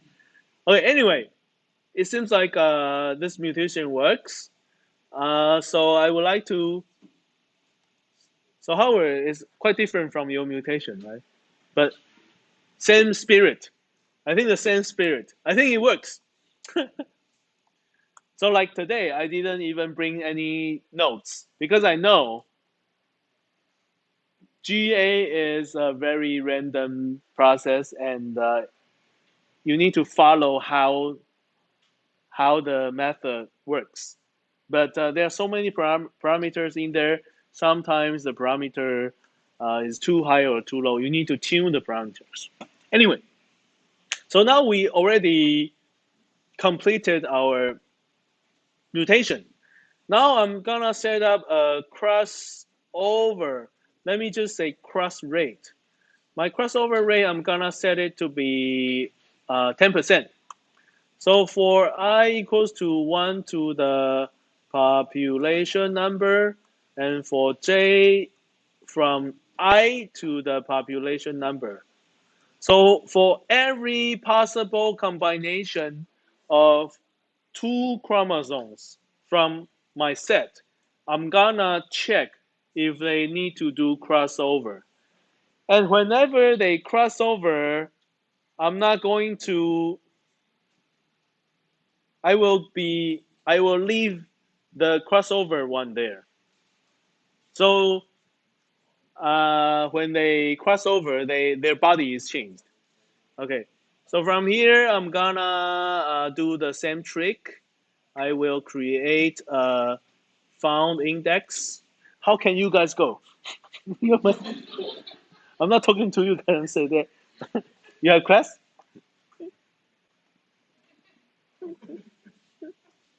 How dare you guys go? I'm broadcasting on Facebook, telling everyone my students go when I say that. How bad my students are. There's evidence. Almost done. Give me a minute.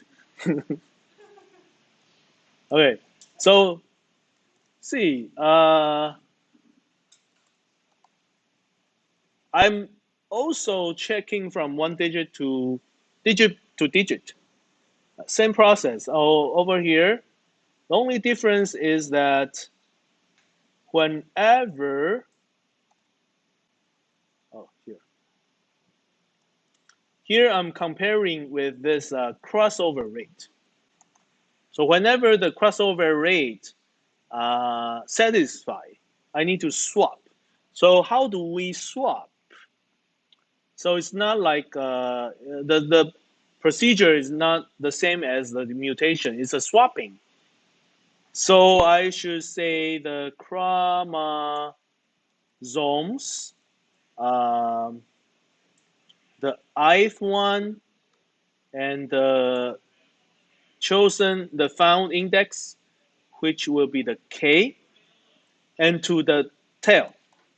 This whole thing needs to be swapped with the other. So let me call this temp 1.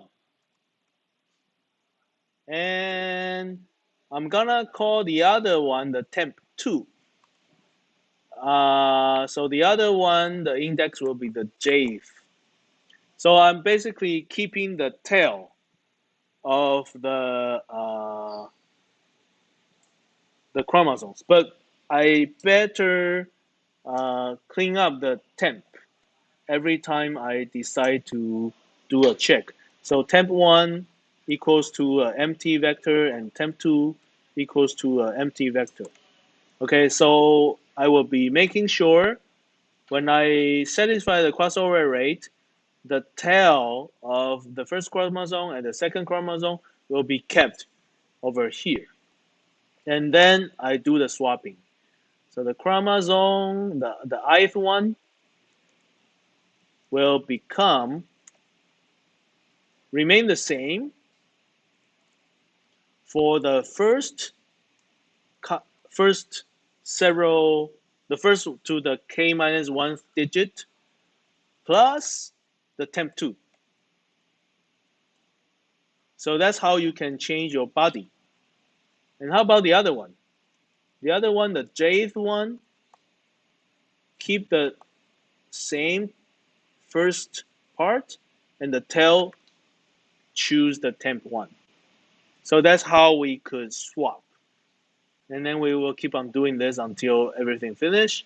And then we will visualize how those points look like. Over here, I say points after crossover. So here, the code should be the same. But for plotting, I will be using another color. So maybe green color, even larger, maybe it's the same. It's fine. So this is checking the points after crossover. Okay, from here you can tell they basically move around after crossover. You cannot even know why they shift to a certain point because crossover truly generate a large movement because a long part of the body will be swapped with some other design point. So originally the small blue points are the selection point. The red points are the one after mutation. The green points are the ones after crossover. So actually we didn't, this one probably will be the best one later on.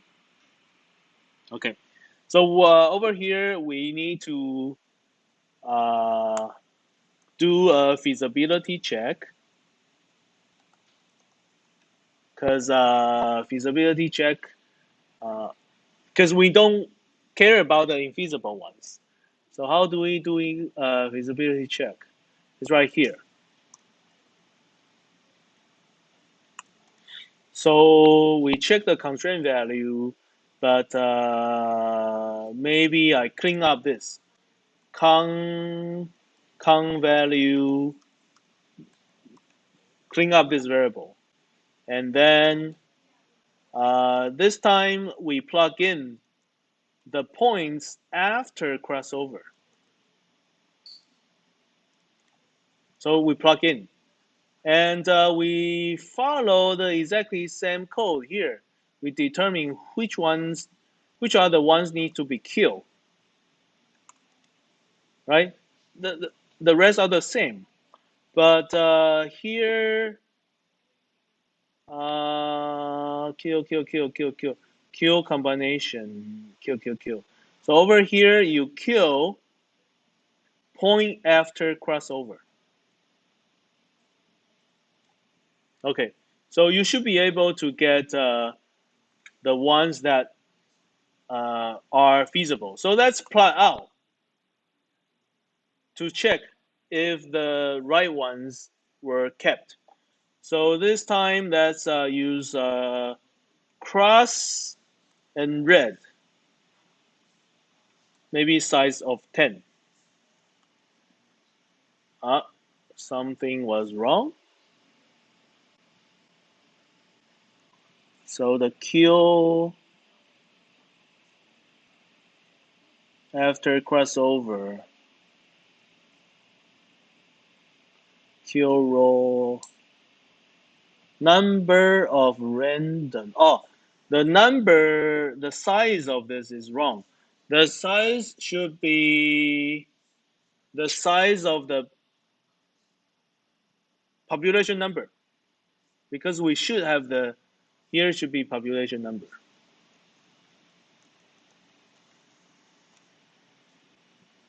Okay, what's wrong? Population number. Oh, what's wrong?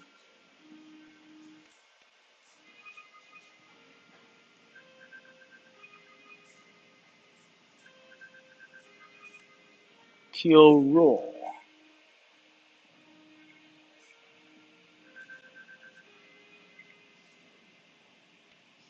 How many 30 points? Q row, if they are larger. Population number 30. Oh, unique. Q row, Q row, Q row. Q combine. Point after crossover. Q combine.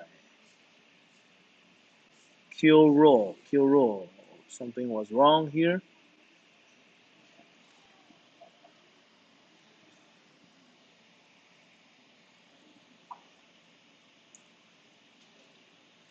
Point after crossover.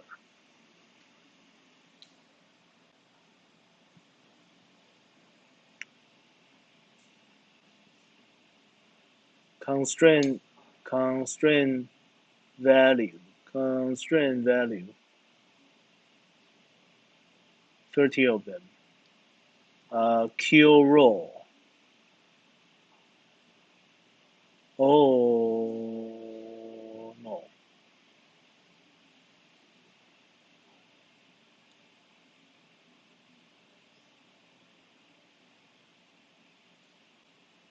Unable to perform because index of left side are not compatible. Q row. I should clean up this variable Q row, because you don't want to reuse it.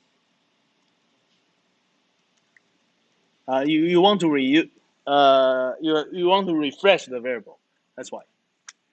Okay, so the red cross are the ones that are within the feasible space. The red cross. So whatever that is outside, which was green color, will be killed because they are not feasible.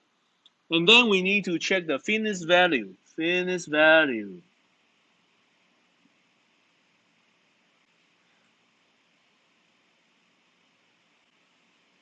Fitness value is where? Here. Objective function value. So I'm gonna clean up this OBJ value.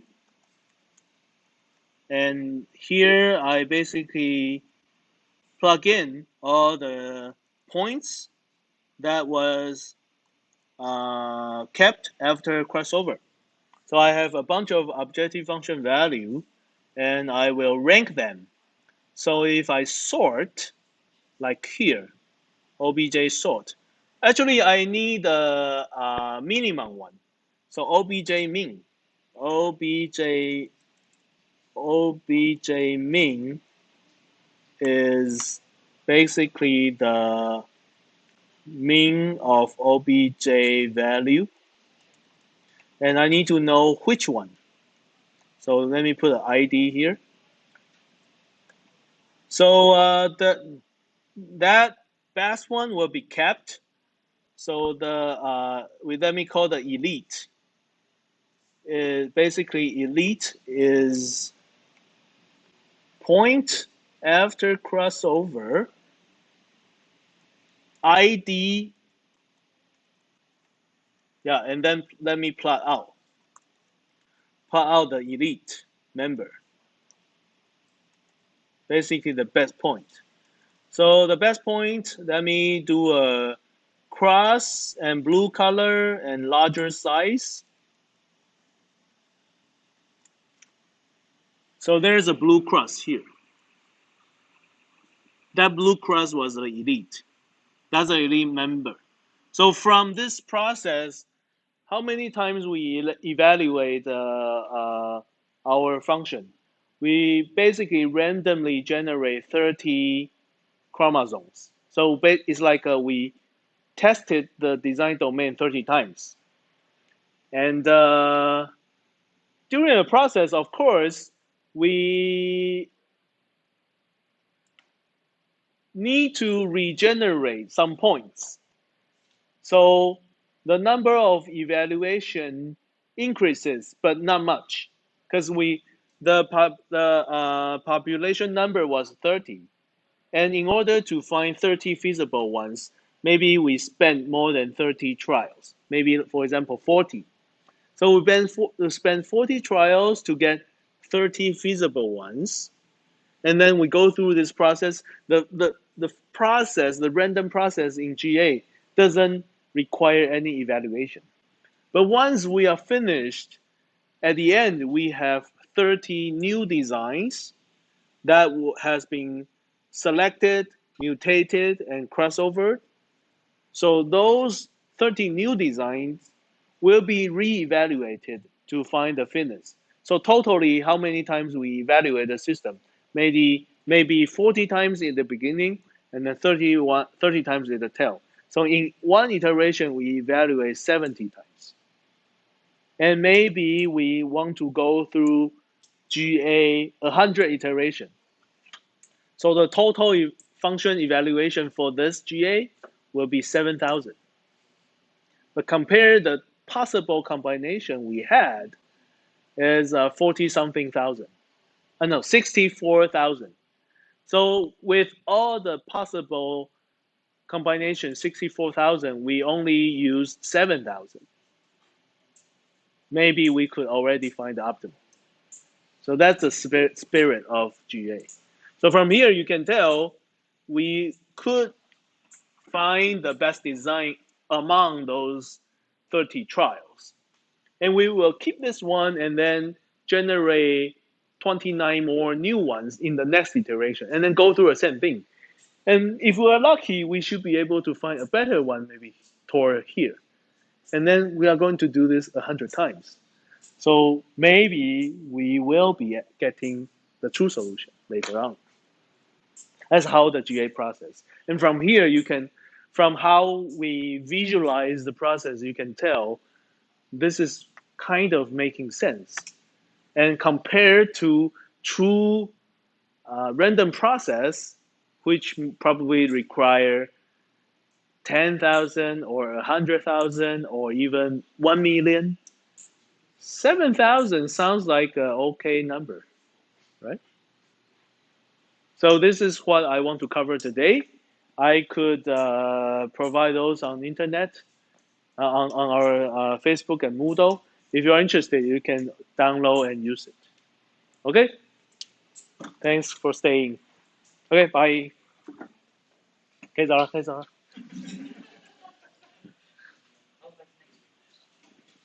Oh, next week we do the proposal.